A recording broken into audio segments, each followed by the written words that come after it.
Good afternoon. कहाँ तक पढ़ा था भाई लास्ट? आवाज़ आ रही है?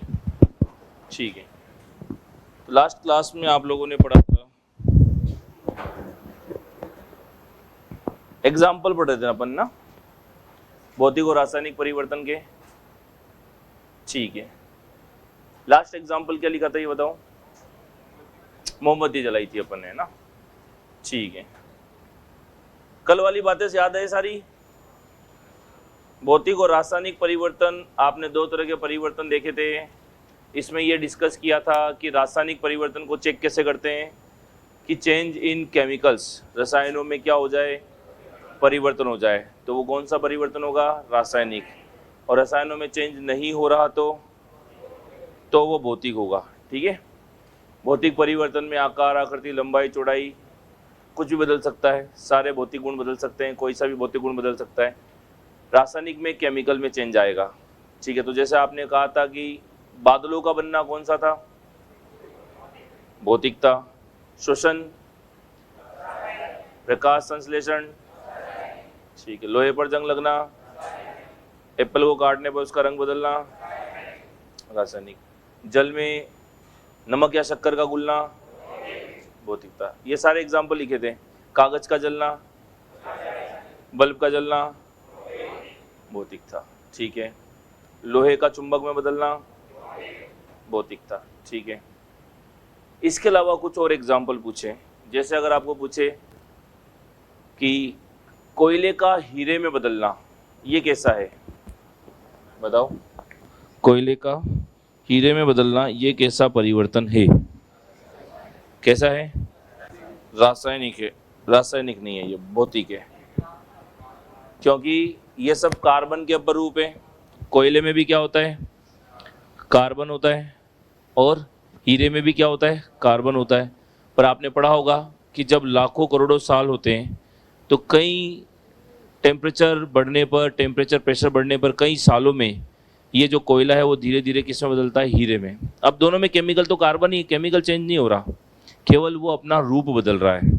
ठीक है ना, तो कोयले का हीरे में बदलना कैसा परिवर्तन है? भौतिक। तो लिखो, भौतिक में लिख लो, कोयले का हीरे में परिवर्तन। कोयले का हीरे में परिवर्तन।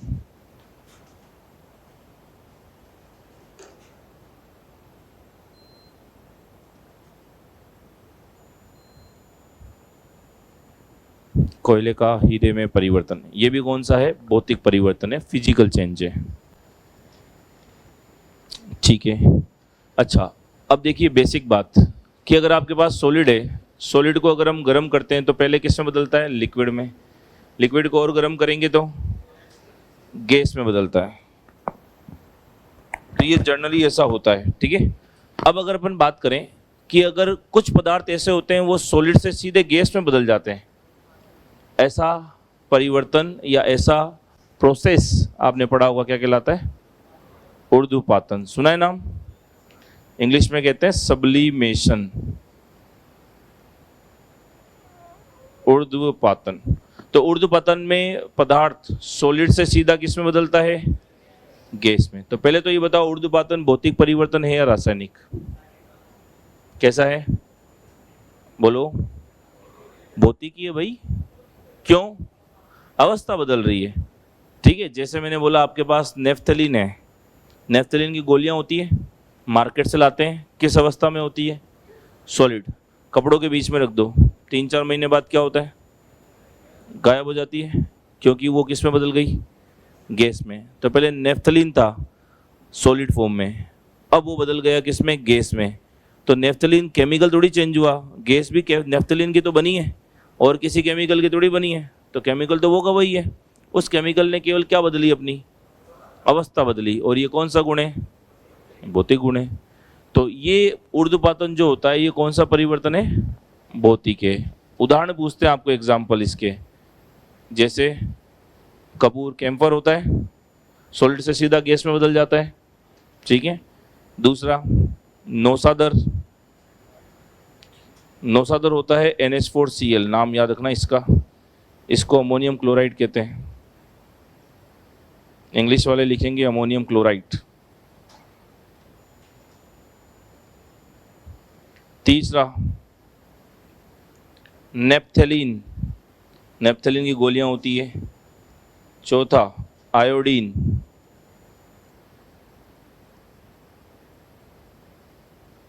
पांचवा बेंजोइक अम्ल, बेंजोइक अम्ल। छठा शुष्क बर्फ, ये आया हुआ क्वेश्चन है पेपर में। शुष्क बर्फ किसे कहा जाता है? ड्राई आइस, इंग्लिश में ड्राई आइस को कहते हैं। और ये होता किसका नाम है? ये नाम होता है सॉलिड CO2 का। ठोस कार्बन डाइऑक्साइड को किस नाम से जानते हैं? किस नाम से? शुष्क बर्फ। ये आपने कहाँ देखा है? देखा होगा जब भी कभी आग लग जाती है तो अग्निशामक यंत्र होते हैं, फायर एक्सटिंग्विशर, देखें लाल वाले सिलेंडर, उनको जब यूज करते हैं तो उनसे पदार्थ जो निकलता है वो किस कलर का निकलता है? सफेद सफेद निकलता है ना। ऐसा लगता है जो सफेद सफेद झाग जैसा निकल रहा है वो जमीन पे गिरता है तो ऐसा लगता है जैसे जमीन पे क्या गिरी हुई है? बर्फ, शुष्क बर्फ गिरी हुई है। तो वो बर्फ थोड़ी निकलती है उससे। अग्निशामक यंत्रों में क्या बढ़ते हैं? ये CO2 होती है जो क्या करती है? आग बुझाने में सहायक है। तो ये सब किसके उदाहरण है? ऊर्ध्वपातन के। तो आप ऐसे लिखो, ऊर्ध्वपातन कौन सा परिवर्तन है? भौतिक। तो पहले तो एक लाइन लिखो, ऊर्ध्वपातन भौतिक परिवर्तन है। ऊर्ध्वपातन भौतिक परिवर्तन है।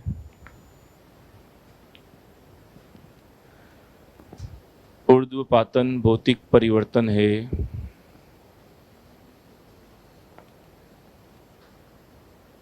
ठीक है। और ऊर्ध्वपातन का मतलब भी लिख लो। क्या लिखोगे? पदार्थ का ठोस अवस्था से सीधे गैस अवस्था में बदलना। पदार्थ का ठोस अवस्था से सीधे गैस अवस्था में बदलना।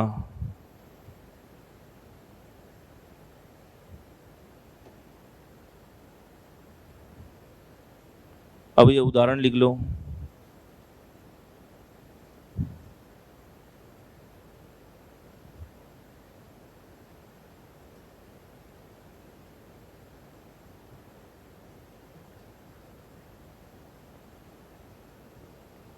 अब ये उदाहरण लिख लो ऊर्ध्वपातन के।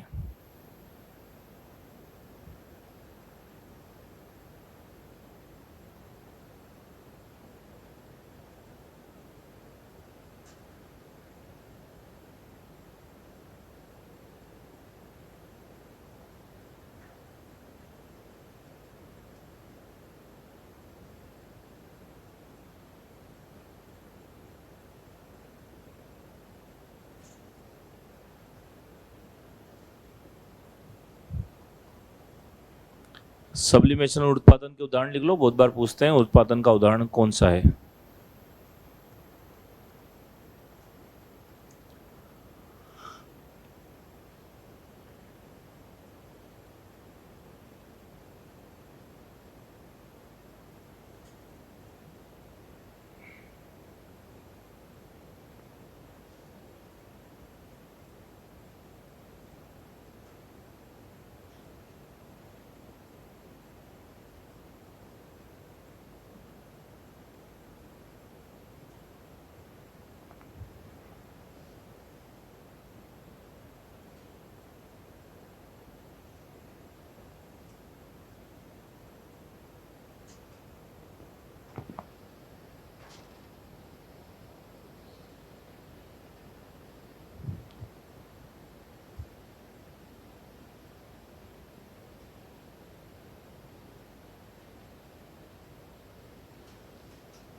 लिख लिया? तो ये सारे एग्जाम्पल किसके हैं? ऊर्ध्वपातन के उदाहरण हैं।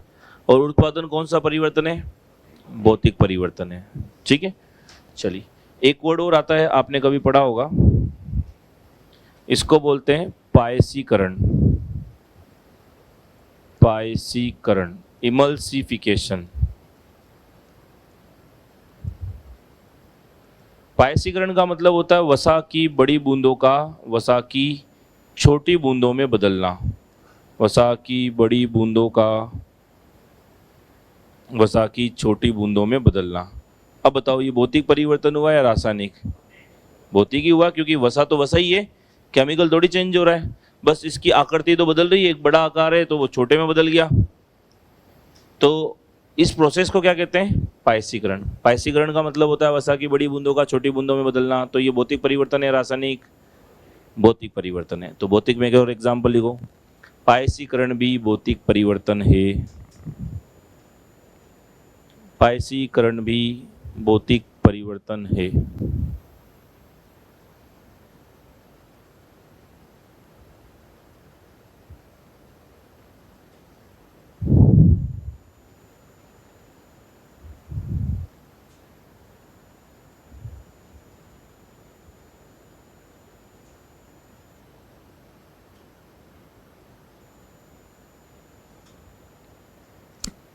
ठीक है, पायसीकरण का मतलब लिख लो चाहो तो, वसा की बड़ी बूंदों का वसा की छोटी बूंदों में बदलना। Conversion of large droplets of fat into small droplets of fat. वसा की बड़ी बूंदों का वसा की छोटी बूंदों में बदलना, इसको कहते हैं पायसीकरण।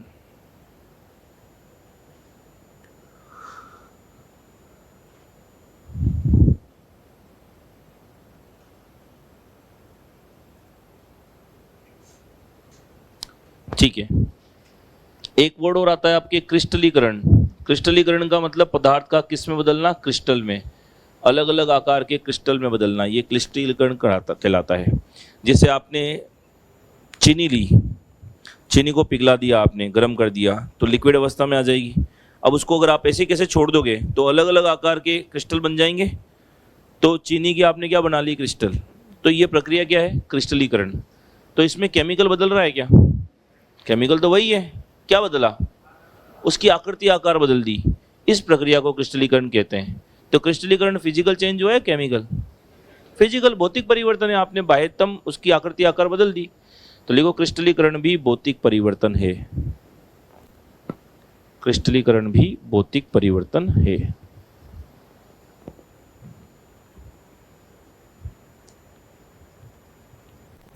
ठीक है, हेलो। तो क्रिस्टलीकरण कैसा परिवर्तन है? भौतिक। आवाज आ रही है क्या भाई? बोलो, आवाज आ रही है क्या? अब अब अब ठीक है, चलिए तो नेक्स्ट बात लिखते हैं। क्रिस्टलीकरण भौतिक परिवर्तन है। ये हो गए आपके भौतिक और रासायनिक परिवर्तन के बारे में सारी जानकारी जो आपको पूछी जाती है। कि यहाँ से क्वेश्चन देखो दो तीन तरीके से बनते हैं। एक तो भौतिक परिवर्तन के बारे में कौन कौन से स्टेटमेंट सही है, तो आपको सारे स्टेटमेंट लिखा दिए कि भौतिक परिवर्तन सामान्यतः कैसा है, स्थायी या अस्थायी? कैसा था? अस्थायी था। इसमें नए पदार्थ का निर्माण नहीं होता था। ये रिवर्सिबल है, इरिवर्सिबल है? रिवर्सिबल है, उत्क्रमणीय है। तो इनमें से कोई सा भी स्टेटमेंट पूछ लेगा। दूसरा तरीका कि दूध का दही में परिवर्तन भौतिक है रासायनिक है, इस तरह से पूछेगा, रासायनिक है। या फिर ऐसे बोलेगा निम्न में से रासायनिक परिवर्तन या भौतिक परिवर्तन चार ऑप्शन में से कौन कौन से? कुल मिला के ये एग्जाम्पल ज़्यादातर पूछता है। क्लियर सारी बात? इस टॉपिक को करो बंद और एक नेक्स्ट नोट लगाओ। यहाँ पे हुआ आपके भौतिक और रासायनिक परिवर्तन खत्म। नोट लगाओ। क्वेश्चन आपको पूछता है कि भाई रासायनिक परिवर्तन में हमने ये तो बोल दिया कि केमिकल में चेंज हो रहा है, रसायनों में परिवर्तन हो रहे हैं। अब रसायनों में परिवर्तन हो रहे हैं या नए पदार्थ का निर्माण हो रहा है, इसके अलावा और क्या क्या हो सकता है? तो लिखो, रासायनिक परिवर्तन में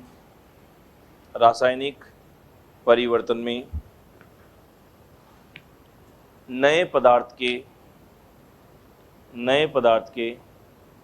निर्माण के अतिरिक्त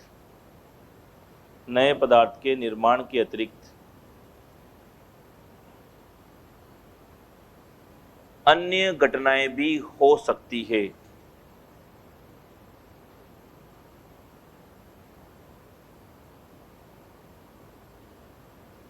अन्य घटनाएं भी हो सकती है। ठीक है, इसके अलावा और क्या क्या हो सकता है इसमें देखना इधर बोर्ड पे। पहला, अगर आपसे पूछे तो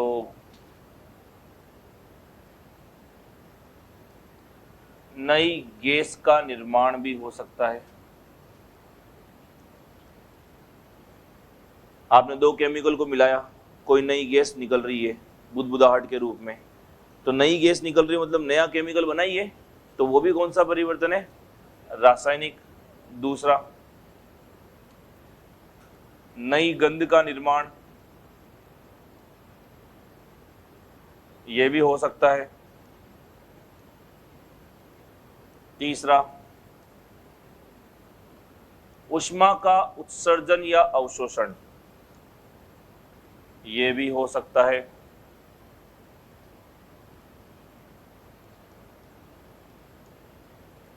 ये भी हो सकता है। एब्जॉर्प्शन ऑफ हीट या इमिशन ऑफ हीट, जैसे आप लोग एक एग्जांपल पढ़ते हो,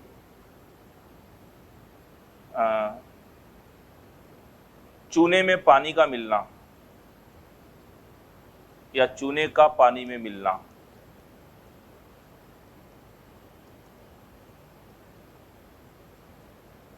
चूना होता है CaO,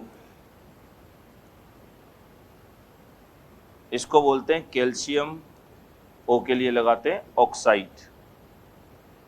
अब इसको पानी में मिलाएंगे तो पानी होता है H2O, जल। तो चूने को पानी में मिलने पर बनता है चूने का पानी, यह है चूने का पानी।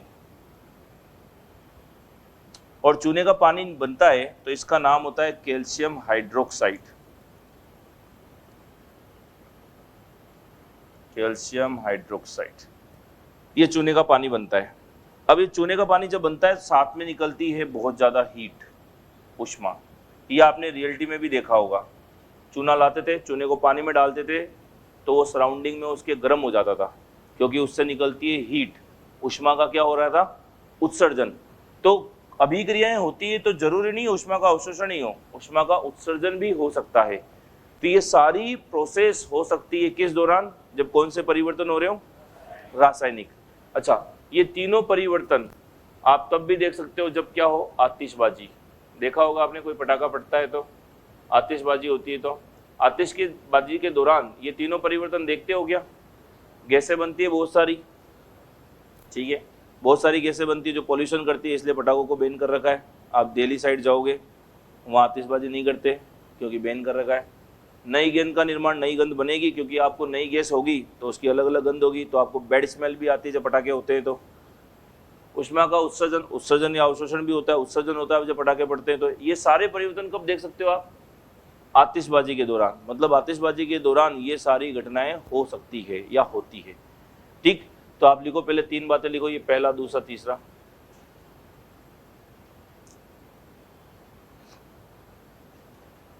उदाहरण लिख के लिखो, ये पहला, दूसरा, तीसरा, तीनों एग्जाम्पल।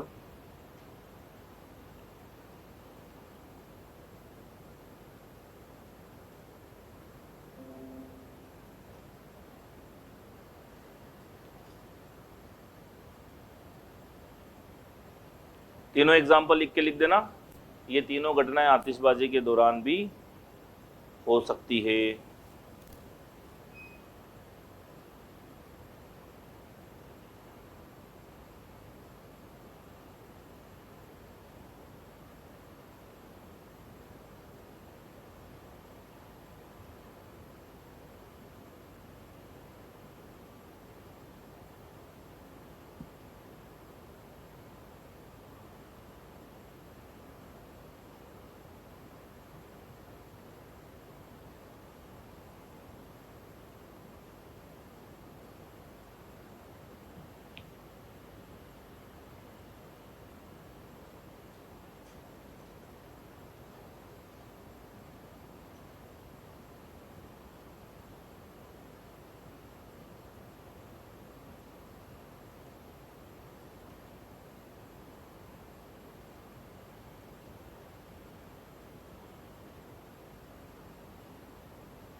ये लिख के फिर ये एग्जाम्पल लिख लो।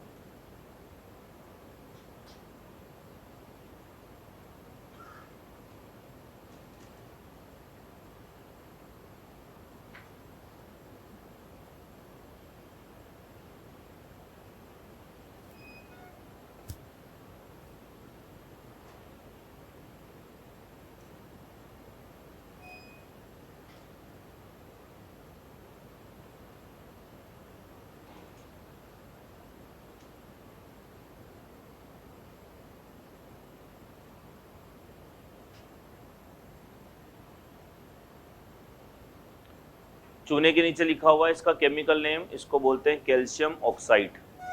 Ca का मतलब होता है कैल्शियम, O का मतलब होता है ऑक्साइड, प्लस H2O का मतलब होता है जल। तो चूने को किससे अभिक्रिया करवा रहे हो? जल से। तो बनेगा इससे क्या? चूने का पानी। चूने के पानी का नाम क्या होता है? Calcium hydroxide. ठीक है, और साथ में ऊष्मा निकलती है।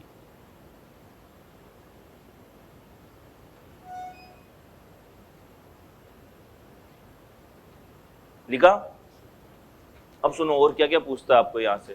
आपको कैसे पूछता है क्वेश्चन को? जब चूने के पानी में ये चूना है और ये पानी है तो इससे बन गया चूने का पानी। इसका एक दो नाम और फेमस है, वो भी ध्यान रखना। ये जो चूना है ना, इसमें वाटर नहीं है, H2O थोड़ी है इसके अंदर, इसलिए इसको बोलते हैं बिना बुझा चूना। बिना बुझा चूना बहुत बार एग्जाम में ये आता है। बिना बुझे चूने का रासायनिक नाम क्या है? इंग्लिश में बोलते हैं क्विक लाइम।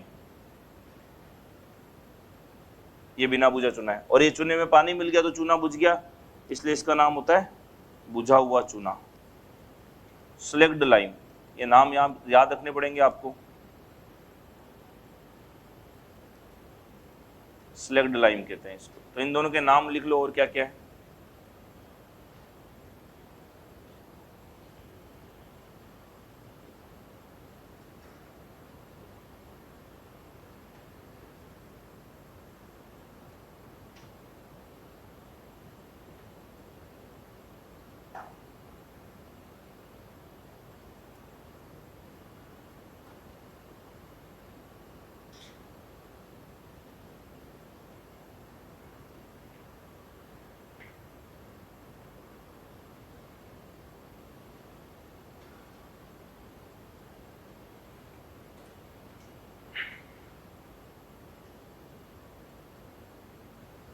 लिख लिया? तो देखो यहां से क्या क्या क्वेश्चन पूछते हैं। एक तो पूछेगा बिना बुझा चूना या चूने का रासायनिक नाम क्या है? क्या है? Calcium oxide. दूसरा, चूने के पानी का रासायनिक नाम क्या है? Calcium hydroxide. ठीक है, दो बातें तो ये बेसिक। फिर नेक्स्ट, बुझा हुआ चूना किसे कहा जाता है? किसे कहा जाता है बुझा हुआ चूना? कैल्शियम हाइड्रोक्साइड को ही कहा जाता है। तो आपको क्वेश्चन कैसे पूछते हैं कि जो ये चूने का पानी है, इसमें अगर हम लोग CO2 गैस प्रवाहित करते हैं, तो चूने के पानी में जब CO2 गैस प्रवाहित करते हैं तो इसमें एक पदार्थ बनता है, इसका नाम होता है कैल्शियम कार्बोनेट। क्या नाम है इसका? Calcium carbonate. और इसकी वजह से चूने के पानी में क्या आता है? दूधियापन, वाइटनेस आ जाती है, वाइट कलर का होता है। तो क्वेश्चन आता है जब चूने के पानी में CO2 गैस प्रवाहित की जाती है तो चूने का पानी दूधिया हो जाता है, मिल्की हो जाता है। इसका कारण क्या है? तो आप बोलोगे किसका निर्माण होता है? कैल्शियम कार्बोनेट का निर्माण होता है। इसकी वजह से चूने का पानी क्या होता है? दूधिया हो जाता है। अब इसके अंदर और ज़्यादा देर तक CO2 गैस प्रवाहित करते हैं तो ये कैल्शियम कार्बोनेट जो होता है वो बदल जाता है कैल्शियम बाइकार्बोनेट में। कैल्शियम कार्बोनेट किस में बदलता है? कैल्शियम बाइकार्बोनेट में। और इसका दूधियापन क्या होता है? समाप्त। क्योंकि दूधियापन तो कैल्शियम कार्बोनेट की वजह से। अब कैल्शियम कार्बोनेट ही बदल करके कैल्शियम बाइकार्बोनेट बन जाएगा तो वाइटनेस क्या हो जाएगी? खत्म हो जाएगी। तो चूने के पानी का दूधियापन समाप्त हो जाता है, क्योंकि कैल्शियम कार्बोनेट बदल जाता है किसमें? कैल्शियम बाइकार्बोनेट में। अब इसी को आप डेली यूज में भी देख सकते हो। आप पुराने टाइम में देखा होगा, अपन दीवारों पे पुताई करते थे तो मार्केट से चूना लाते थे, उसमें पानी मिलाते थे, चूने में पानी मिलता था, चूने का पानी बन जाता था, उसको आप दीवारों पे करते थे। तो देखा होगा जब दीवारों पे करते तो दीवारें गीली गीली सी रहती थी, तो 1-2 दिन तक, 24 से 48 घंटे तक तो गीली रहती थी। तो उसमें चमक आती थी क्या? नहीं, पर वो रूम पड़ा रहेगा ऐसा ही। तो इस वातावरण में CO2 होगी, वो CO2 उस दीवार पे जो आपने चूने का पानी लगाया है, उस चूने के पानी से वो CO2 क्रिया करती है वातावरण की, और क्या बना देती है दीवारों पे? Calcium carbonate. तो दीवारों पे क्या आ जाती है? उससे चमक आ जाती है। तो इस वजह से वाइट वॉश करते थे हम लोग। क्यों? क्योंकि दीवारों पे कौन सा पदार्थ बन जाता था? Calcium carbonate. इसलिए 1-2 दिन बाद सूखने के बाद देखा होगा दीवारों पे चमक आ जाती थी, देखा है? लेकिन क्या जिंदगी भर चमकती है कि दीवारें फिर? नहीं। क्यों? क्योंकि इस रूम के अंदर CO2 तो रहेगी, तो ये कैल्शियम कार्बोनेट उस रूम में पड़ी हुई और CO2 से धीरे धीरे क्या करता रहता है? क्रिया करता रहता है, और बाद में जाके किस में बदल जाता है? कैल्शियम बाइकार्बोनेट में। इसलिए दूधियापन क्या हो जाता है? समाप्त हो जाता है, इसलिए आपको अगले साल फिर वापस व्हाइट वॉश कराना पड़ता है, पुताई करानी, कढ़ाई बोलते हैं ना शायद, कढ़ाई करानी पड़ती है। उसके पीछे कारण ये होता है। तो ये डेली यूज में भी आप लोग ये सारी बातें देखते हो। तो अब देखो एग्जाम में क्या क्या पूछता है, लिखो लिखो। जब जब जब चूने के पानी में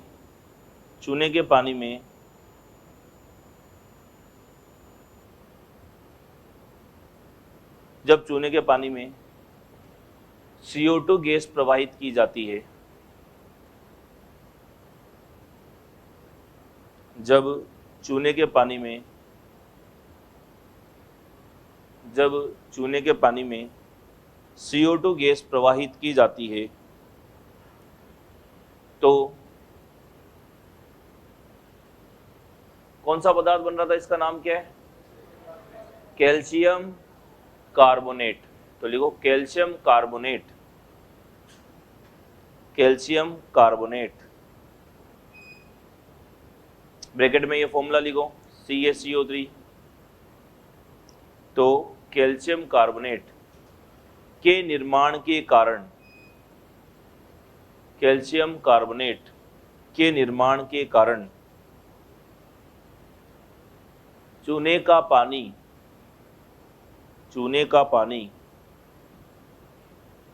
क्या हो जाता है, दूधिया हो जाता है। कैल्शियम कार्बोनेट के निर्माण के कारण चूने का पानी दूधिया हो जाता है। ठीक है। परंतु और अधिक मात्रा में CO2 गैस, और अधिक मात्रा में CO2 गैस प्रवाहित करने के कारण, और अधिक मात्रा में CO2 गैस प्रवाहित करने के कारण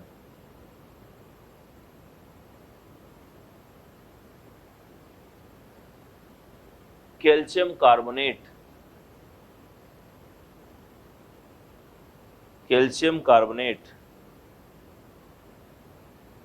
में बदल जाता है, कैल्शियम बाइकार्बोनेट। कैल्शियम बाइकार्बोनेट का फॉर्मूला लिखना चाहो तो लिख देना, CaHCO3 का whole twice. Calcium carbonate, calcium bicarbonate का फॉर्मूला ये रहा, कैल्शियम बाइकार्बोनेट में बदल जाता है।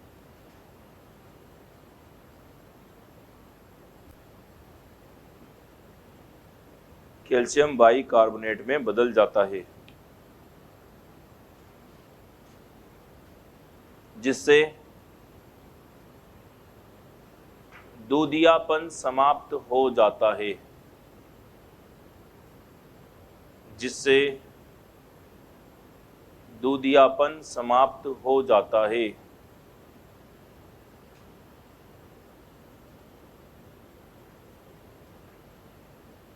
ठीक है, ये क्वेश्चन खूब बार आते हैं एग्जाम्स में, इनको ध्यान रखना। ये सब कौन से परिवर्तन है, भौतिक या रासायनिक, बोलो, रासायनिक। 3 एग्जाम्पल लिख लिए। इसके अलावा चौथा एग्जाम्पल, ओजोन परत जो है, सुना है नाम, ओजोन परत, जिसको क्या कहते हो आप, O3। ओजोन परत का अपघटन भी हो रहा है, आपको पता है, डीकम्पोजिशन ऑफ ओजोन। ओजोन क्या हो रही है, धीरे धीरे नष्ट हो रही है। इसको नष्ट कौन कर रहा है, रेफ्रिजरेटर और AC से निकलने वाली CFC, क्लोरोफ्लोरोकार्बन। सुना है ऐसा कुछ? तो ये CFC ओजोन से क्रिया करके उसको क्या कर देती है, नष्ट। तो उससे क्रिया करके उसको नष्ट कर रही है, मतलब ये भी कौन सा परिवर्तन है, रासायनिक है। तो ओजोन परत का अपघटन, डिप्लीशन ऑफ ओजोन, ये भी रासायनिक है। 5वां, इसके अलावा अगर आपसे पूछे तो हरी मेहंदी के सूखने पर कैसा हो जाना, लाल हो जाना। मेहंदी सूखने पर लाल हो जाती है ना, ये भी कौन सा परिवर्तन है, रासायनिक। 6, हल्दी का पीला दाग, हल्दी का पीला दाग साबुन से धोगे तो कैसा हो जाता है? साबुन से धोने पर लाल हो जाता है। यह भी कौन सा परिवर्तन है? रासायनिक है, क्योंकि साबुन जो होता है ना, ध्यान रखना, क्षारीय प्रकृति का है।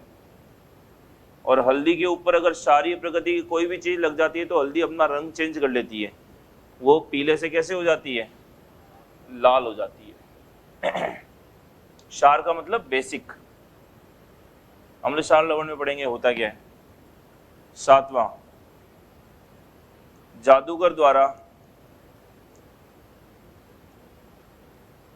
जादू से सफेद धुएं का निर्माण करना। तो देखा होगा बहुत बार जादूगर सफेद धुआं बनाते हैं, वो भी केमिकल रिएक्शन है। दो केमिकल को मिलाने पर सफेद धुआं बनता है। कौन कौन से? आप लोग ले लो NaOH और आप लोग ले लो HCl।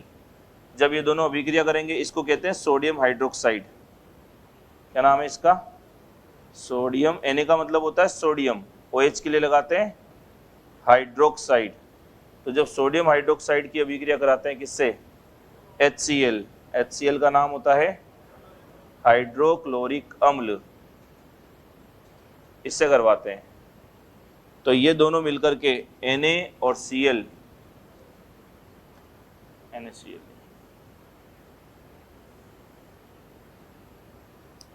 NH4OH, ammonium hydroxide. NH4 का मतलब अमोनियम, OH का मतलब हाइड्रोक्साइड। तो अमोनियम हाइड्रोक्साइड और जब HCl की क्रिया करवाते हैं तो इधर से आता है NH4, इधर से आता है Cl, क्या बन जाएगा? NH4Cl। ये जो NH4Cl बनता है ना, इसका कलर होता है सफ़ेद। तो ये सफ़ेद धुएं के जैसा दिखता है। और साथ में क्या बन जाएगा? H और OH, वाटर बन जाएगा। तो क्वेश्चन पूछ ले आपको, जादूगर जादू से सफ़ेद धुएं का निर्माण करता है, तो ये सफ़ेद धुआं किस पदार्थ का होता है?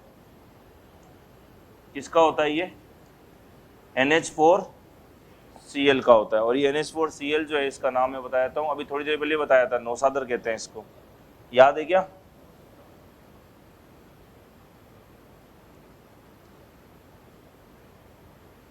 नौसादर ही तो है ये, अमोनियम क्लोराइड, नौसादर।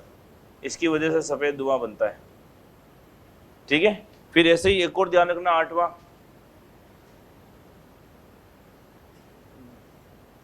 जादू या जल में आग लगाना। आपने देखा होगा बहुत बार जल में आग लगती है, तो जल में नहीं लगती एक्चुअली, वो क्या होता है, सोडियम पानी में डाल देते हैं। और आपको पता है सोडियम पानी में क्या होता है? आग पकड़ लेता है, जलता है। तो वो भी एक रासायनिक अभिक्रिया है। सोडियम को जब जल में डालते हैं, Na का मतलब क्या था? सोडियम।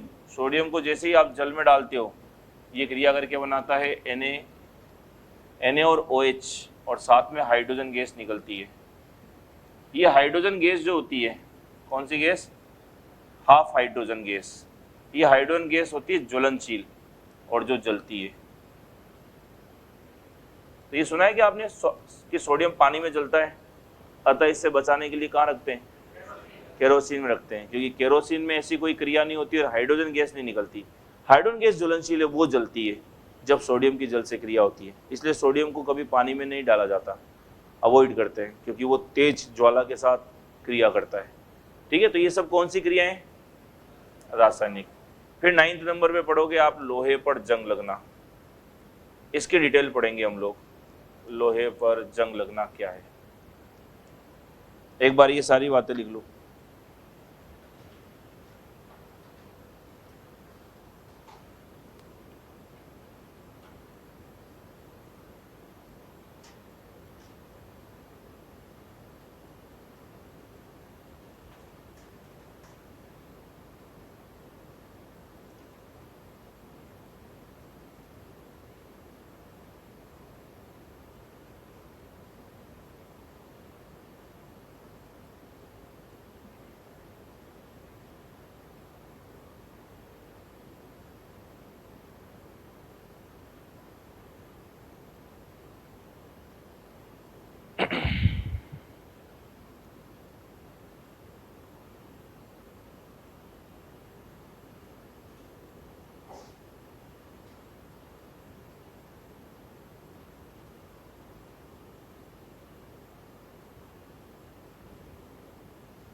लिख लिया ये?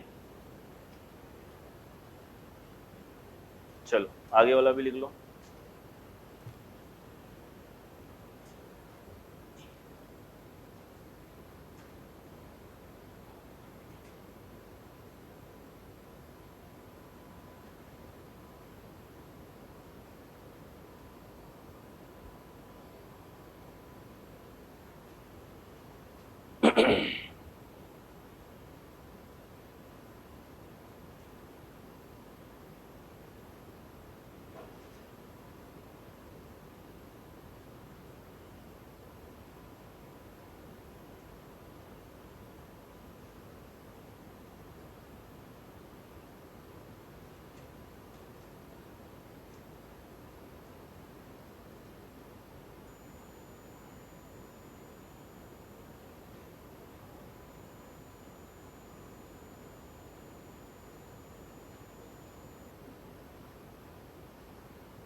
कर लिए कॉपी? इंपोर्टेंट लगा लो, लोहे पर जंग लगना, रस्टिंग हो गया आयरन। इसके ऊपर बहुत सारे क्वेश्चन पूछे जाते हैं एग्जाम्स में। क्या होता है इधर देखो बोर्ड पे, रस्टिंग ऑफ आयरन। सबसे पहला क्वेश्चन, सबसे पहली बात वो ये पूछता है कि जंग का मतलब क्या है। तो जंग का मतलब होता है ये Fe2O3.XH2O। Fe के लिए यूज करते हैं आयरन, आयरन को हिंदी में बोलते हैं लोह। O के लिए लगाएंगे ऑक्साइड, तो नाम बन गया इसका आयरन ऑक्साइड या लोह ऑक्साइड। और H2O के लिए हाइड्रेट वर्ड यूज करते हैं साइंस में, ठीक है, तो हाइड्रेटेड, तो पूरा नाम बन जाता है हाइड्रेटेड आयरन ऑक्साइड या हाइड्रेटेड लोह ऑक्साइड, ठीक है। इसी का एक नाम और होता है, इसी को बोलते हैं फेरिक ऑक्साइड भी कहते हैं। ये क्वेश्चन आ चुका है एग्जाम में कि हाइड्रेटेड फेरिक ऑक्साइड जंग का रासायनिक नाम क्या है, हाइड्रेटेड फेरिक ऑक्साइड या हाइड्रेटेड आयरन ऑक्साइड। ये तो है जंग कि जंग किसे कहते हैं। अब जंग लगने के लिए शर्तें क्या होती है, जंग लगने के लिए शर्तें क्या होती है, तो जंग किस पे लगता है, लोहे पर, लोहा होता है Fe। अब देखो जंग लगने के बाद ये क्या बन गया, Fe2O3.XH2O, यानी Fe के साथ एक तो ऑक्सीजन जुड़ा और क्या जुड़ा, वाटर जुड़ा। कितना वाटर, X वाटर, कोई फिक्स नहीं है, कितना भी वाटर जुड़ जाए जंग लग जाएगा।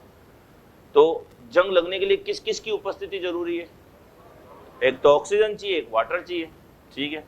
तो एक तो ऑक्सीजन कोमा जल, इनकी उपस्थिति चाहिए। अच्छा, जिस टेबल पे बैठे हो आप, ये इस रूम के अंदर है, इस पे तो कभी भी जल की कोई बूंद गिर ही नहीं सकती, फिर भी देखना इस पे जंग लग जाएगा। तो जंग लगने के लिए पानी का गिरना जरूरी है क्या, नहीं। तो फिर जंग किस वजह से लग रहा है, नमी की वजह से, क्योंकि जरूरी नहीं है पानी अगर लिक्विड अवस्था में हो तो ही जंग लगे, वातावरण में नमी तो होती है और नमी की उपस्थिति होगी तब भी क्या लग जाएगा, जंग। तो इसकी उपस्थिति होनी चाहिए। ये दो बातें क्लियर, ठीक है। फिर दूसरी बात, नोट डाल के आपको एक बात ध्यान रखनी है कि जंग समुद्र के पानी में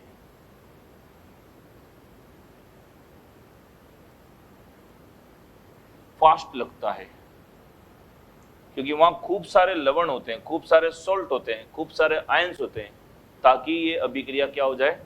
सुनो, इसका वॉल्यूम बढ़ाओ, थोड़ा सा वॉल्यूम बढ़ाओ। तो उसकी वजह से ये क्या होती है, प्रोसेस बहुत तेज होती है। फिर नेक्स्ट बात आपको ये पूछता है कि जंग लगने में सबसे पहली बात भौतिक परिवर्तन होता है, रासायनिक। जंग लगना कैसा परिवर्तन है? रासायनिक परिवर्तन है, केमिकल चेंज है। बताया था अभी आपको, क्योंकि Fe जो था वो किस में बदल जाता है? Fe2O3.XH2 में बदल जाता है, केमिकली बदल गया, ऑक्सीजन जुड़ गई, वाटर जुड़ गया। दूसरी बात, जंग लगने में क्या होता है, लोहे के साथ ऑक्सीजन जुड़ रही है क्या? और लोहे के साथ ऑक्सीजन जुड़ेगी तो ऑक्सीजन के जुड़ने के लिए साइंस में एक वर्ड आता है ऑक्सीकरण। तो लोहे का क्या होता है? ऑक्सीकरण होता है, ऑक्सीडेशन होता है।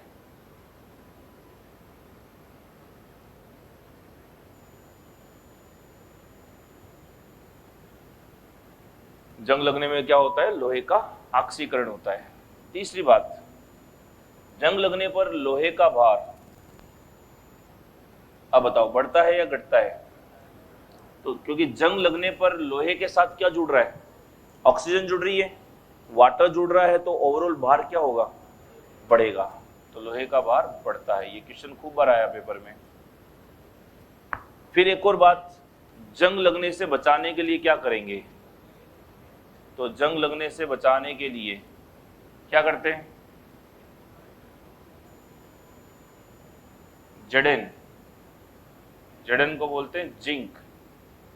जिंक यानी जस्ता। जिंक या जस्ते की क्या चढ़ाते हैं? परत चढ़ाते हैं।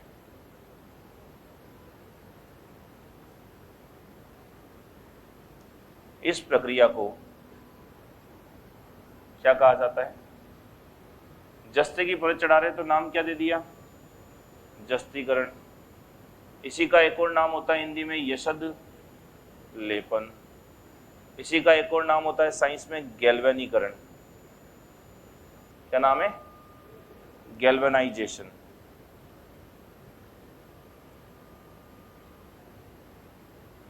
कहा जाता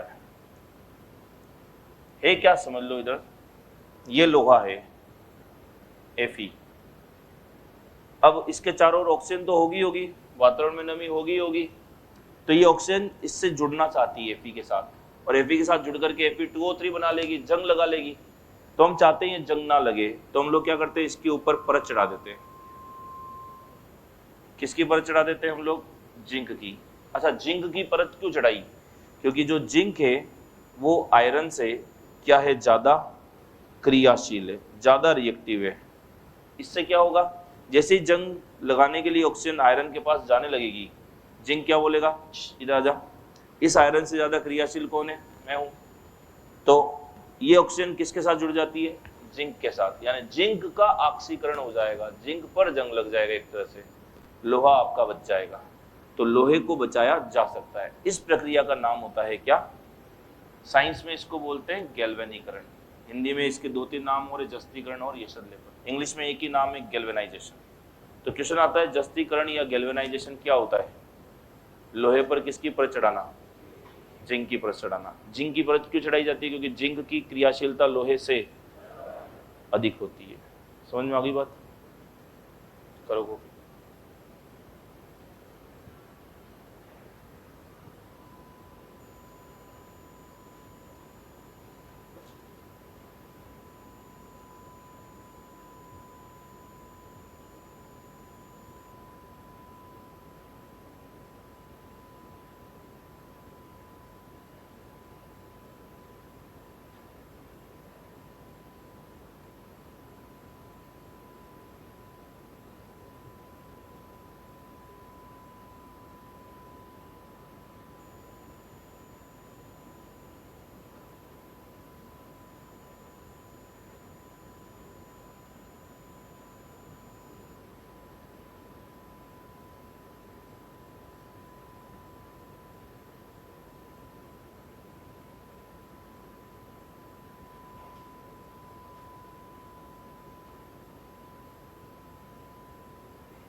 लिख ली दोनों तीनों बातें?